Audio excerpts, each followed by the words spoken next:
Bonjour Madame Pelé. Bonjour Léa. Est-ce que les élèves trient les papiers au CDI? Oui, tout à fait. Il existe donc la poubelle de récupération de papier que les élèves identifient bien et ils l'utilisent tout à fait régulièrement. Je n'ai même pas besoin de leur dire, ils viennent mettre le papier dans la poubelle à recycler. Poubelle qui, si j'ai bien compris, a été faite par des élèves l'année dernière, en juin dernier, à partir de matériaux trouvés sur le collège. Est-ce que les fournitures du bureau que vous utilisez, papier, colle, plastique pour couvrir les livres, ont un label écologique? Alors Léa, c'est une très très bonne question parce qu'effectivement je ne me suis pas préoccupée jusque-là de vérifier le label écologique de ces fournitures de bureau. Maintenant je le ferai. Je sais qu'il s'agit d'un label qui précise que les fournitures ont été faites à partir de bois qui sont issus de forêts gérées durablement et non pas de forêts comme des forêts d'Amazonie ou des forêts de Bornéo qui sont utilisées à outrance et qui sont détruites sans considération écologique. Donc maintenant, je vais faire très attention à l'origine de mes fournitures. Est-ce que vous faites attention au gaspillage du papier?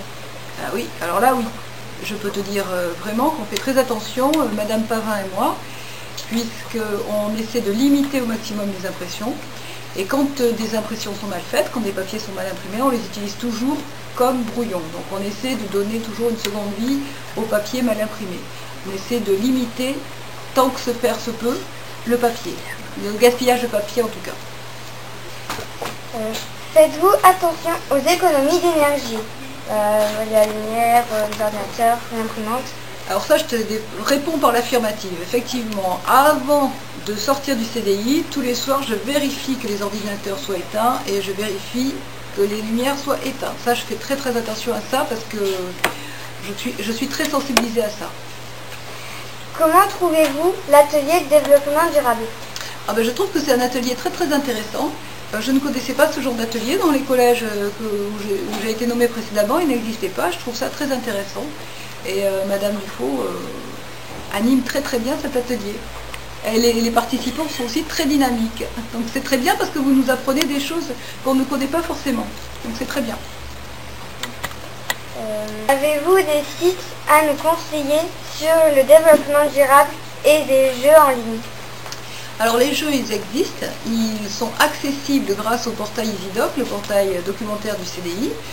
Vous allez sur le portail EasyDoc, vous cliquez sur ce portail et vous allez voir des onglets sur lesquels il y a jeux sur le développement durable. Et là, c'est très simple de cliquer pour trouver des jeux sur le développement durable. Ensuite, j'ai des livres à vous conseiller, en particulier un livre qui est rentré récemment au CDI, qui s'intitule 100% Récup et qui est très, très ludique parce qu'il permet aux élèves de fabriquer des objets avec des matières recyclées. En fait. Voilà.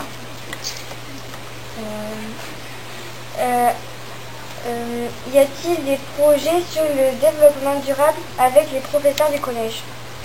Alors moi personnellement, je n'ai pas de projet identifié comme projet développement durable avec des professeurs du collège, mais je travaille pas mal avec Madame Dufaux, donc je vois ce qu'il en est de son atelier développement durable. Et puis il y a beaucoup de projets qui tournent quand même autour du développement durable, même si ce n'est pas identifié comme un projet spécifique au développement durable.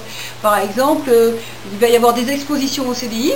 Eh bien, ces expositions, les exposés ont été faits sur du papier qui a été recyclé, par exemple. Donc c'est vraiment quelque chose qui est très transversal, je pense, le développement durable. D'accord. Merci Madame Pelé. Je t'en prie. Voilà.